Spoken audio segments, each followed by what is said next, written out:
I saw this that came up. Guys, if you're not checking out Fight on Rusty, I think he had a pretty legitimate list when he had his over-unders for the season. Here are the win totals that are expected. This is from 247 Sports. I don't know what the source is, because someone with better eyes than me can check that out. But they report this graphic came from 247. Okay, I can read the small print. FanDuel Sportsbook. Thank you. And the numbers look legit. Like, for instance, first things first. Give me the over for USC. Like that. Right. That should be a layup. That should be a layup at 7.5. It's shocking that the number's that low. Actually, I am surprised because I mean, when you look at the schedule, yeah, there are some bangers in here. You know, it's gonna be LSU. It's gonna be a hell of a game. Michigan, hell of a game. Penn State at home should be a pretty good game. Washington lost a lot. You know, I go down the list, and then Notre Dame. So that's 3 right there where I think it's going to be, you know, maybe USC might be a dog, or it's going to be in a dog fight with all those games. But then a number of the other ones I'm looking at, Matt. I mean, I can easily find 8 wins here, and in many different ways. Well, I think like six games are gimmies. You know, Utah State, Minnesota, Maryland, Rutgers, Nebraska, UCLA. Those 6 gimmies, like put them in the bank, and then USC would just need to go 2-4 in the other 6, you know, tougher games to get to 8. Like, wow, like come on, 7.5. And so, you know, we're getting some comments. So hey, you know, if you fancy yourself as someone who likes putting your money where your mouth is, well, you can take the over and profit. So, yeah, like 7.5. That's not a serious line. I think I would set it at. Well, I would set it right now at 8.5, and then we could revise up to 9.5 if USC gets some guys in the portal. But at 7.5, that is shockingly low, actually, because I think that price or that number rather would make sense if Alex Grinch was still on staff, but he's not. Yeah, USC's upgraded so much on its staff that like that number should be 8.5, if not 9. So that's a real eye opener, Tim.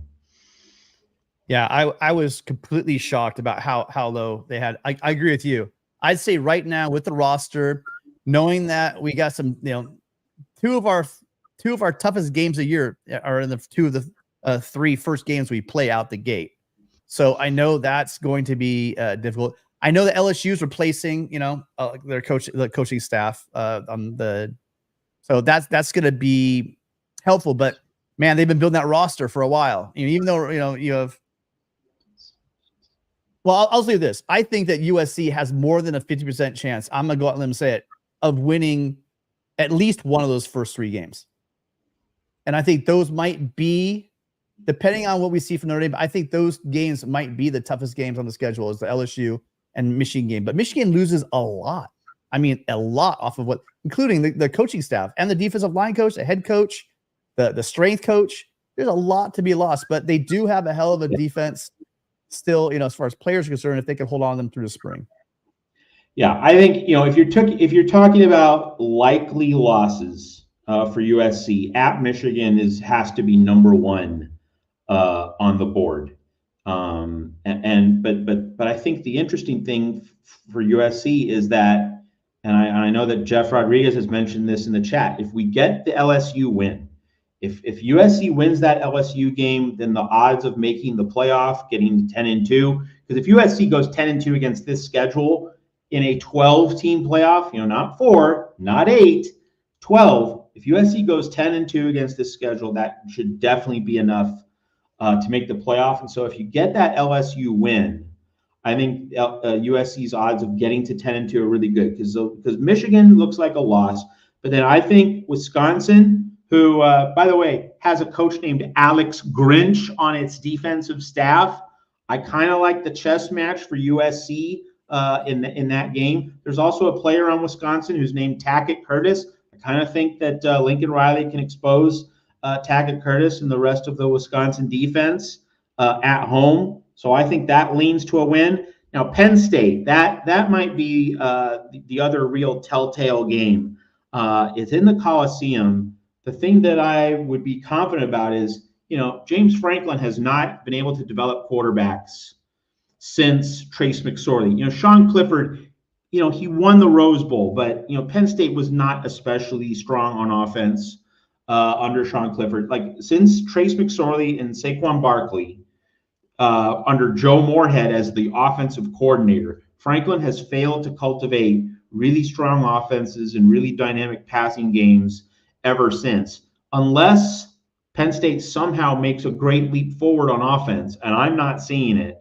I think that USC's defense, in the middle of the season, so by, in mid-October, you'll get guys working with a fuller playbook. They'll have a fuller, more complete understanding of the scheme. I like USC's ability to shut down Penn State's offense and win that game. And then comes the road trip to Washington. Washington obviously had an enormous amount of success, but this is the exodus, right? No Penix, no Rome Odunze. All the guys who stayed around for 2023, they're now gone.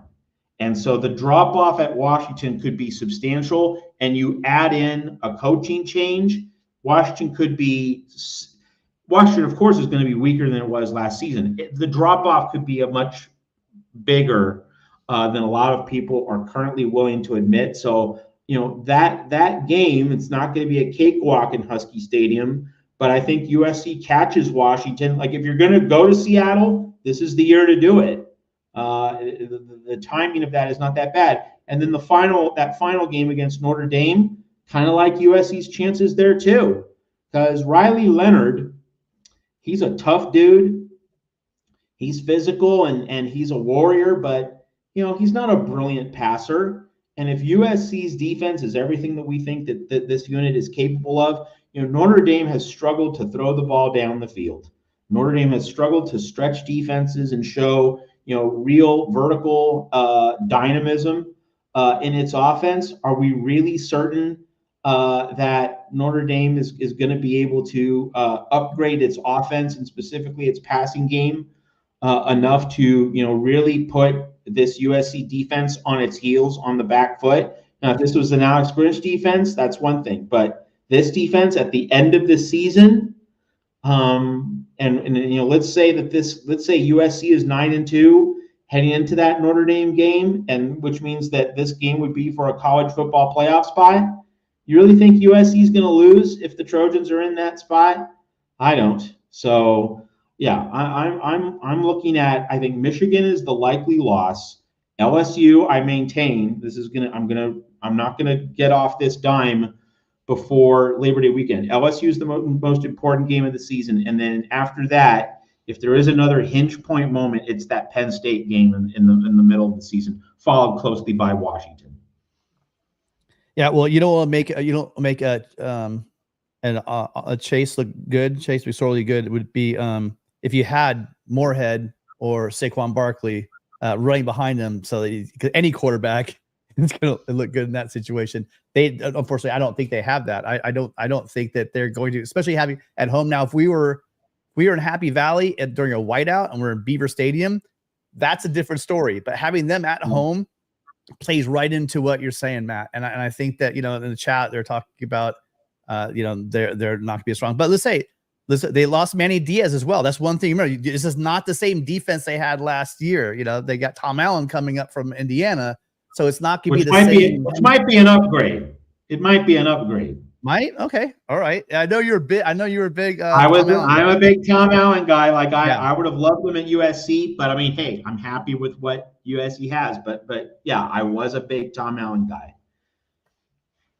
And really quickly, guys, if you haven't checked out our video, we on Friday, Matt and I got together. We did our call-in show. We were talking specifically about the defensive guys. So if you want to cruise over there, check that out. And then remember, you can always catch the call-in show. We have the Cloud Quest call-in show every Friday at 6 p.m. And then if you don't get enough of Matt and myself, you can always check out the Trojan Wire. The links are in the description of this video. Hey, thanks for watching. Make sure you subscribe for daily USC football content. Fight on.